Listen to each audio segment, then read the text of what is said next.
Welcome to our Maha Periyava களஞ்சியம் channel. இன்னைக்கு நம்ம குருவாரம் குரு பூஜை முடிச்சாச்சு. மகாபெரிவா தரிசனம் உங்களுக்காக. மகாபெரிவா இன்னைக்கு ஜம்முன்னு அப்படியே உட்காந்துருக்கார் பாருங்க. எல்லாரும் மகாபெரிவா கிட்ட மனதார பிரார்த்தனை பண்ணிக்கோங்க. நம்ம ஆதிசங்கர பகவத் பாதால், மகாபெரிவா பாதுகை, சிவன் சார் மகாபெரிவா, நம்ம குலதெய்வம் காமாட்சி அம்மன்,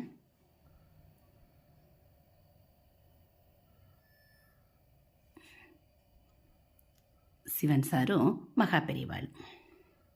பஞ்சகவிய விளக்கு மேத்தியாச்சு. குபேரர், மகாபெரிவா, அன்னபூர்ணீஸ்வரி தாயார், மகாபெரிவா விளக்கு நைவேத்தியம் பண்ணியாச்சு. எல்லாரும்